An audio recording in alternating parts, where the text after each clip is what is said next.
stayed quiet. Everyone around her laughed at her, but Sarah stayed quiet. Everyone around her mocked her, but Sarah stayed quiet. Ladies and gentlemen, Toastmaster of the Day. 10 years back, there was a girl named Sarah who badly wanted to improve her English language. So she joined a course to learn it. She was dedicated and gave so much effort to just improve her language. One day, the teacher came to the class and said, "All right, we are going to learn about genres of music." Sarah stayed quiet. All the students started saying, "Miss, Miss, Miss." Sarah stayed quiet. Then the teacher said, "All right, we have some English songs here. Let's classify them into various genres of English." Sarah stayed quiet. After a while, the teacher said, "Sarah, why aren't you speaking up?" Sarah stayed quiet. The boy next to her said, "Madam, she doesn't know English." And everyone erupted into laughter. Sarah stayed quiet. The teacher stayed quiet. That night, Sarah tried to sleep, but she couldn't. She cried herself to sleep because she was ashamed. She felt that she was not enough. And most importantly, no one stood up for her. The teacher's silence was much louder than the people's laughter that day. Sarah felt that she was alone. Oftentimes, you would hear people say silence is golden, but silence is a cage. In moments that matter, when people need to speak out, people stay comfortable and safe. No one stood up for Sarah when she needed the most.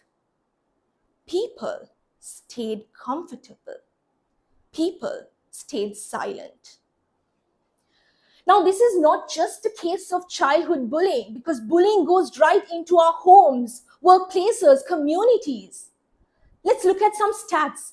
UNESCO recently proved that more than 246 million students and adolescents undergo bullying at their school. That is almost like 1 in 3 students worldwide. Now, this isn't just about the bully or the victim. It's also about the bystanders, the people around them, the classmates, the teachers, the friends. What do they do when bullying happens?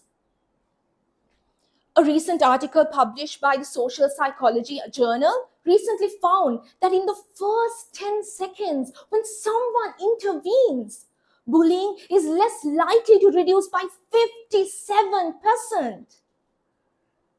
10 seconds. All it takes is 10 seconds to flip the script, 10 seconds to shift the power. 10 seconds. Now, this is not just about bullying at home or at school. It goes right into your workplaces. US Commission recently found that women, 80% of women undergo sexual harassment. More than half of the people undergo some sort of harassment, discrimination, dishonesty at their workplace. But more than half don't speak up. Why? Because they are afraid of retaliation, afraid of speaking up, afraid of losing their job, just afraid. And no one speaks up.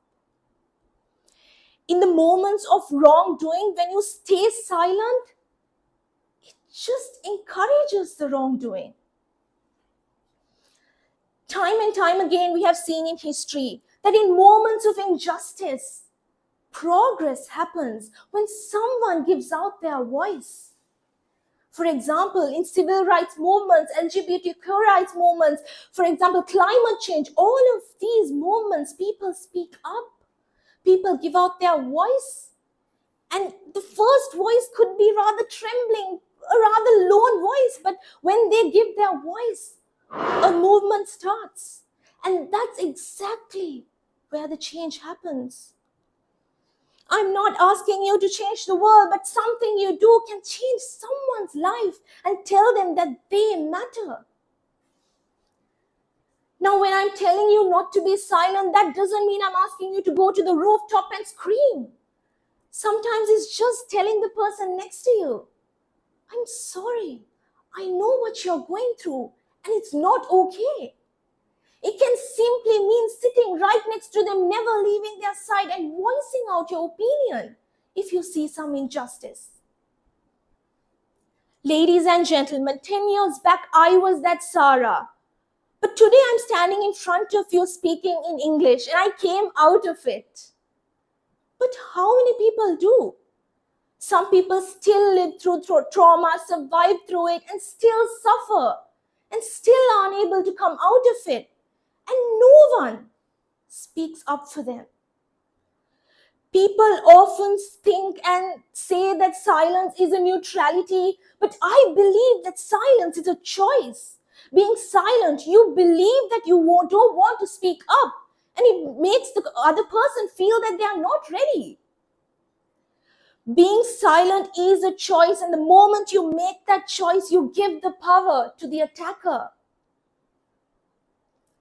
Ladies and gentlemen, speak up for the unheard. Speak up for the powerless. Speak up for yourself. Speak up or give in. Speak up or give in. Back to you, Toastmaster of the Day.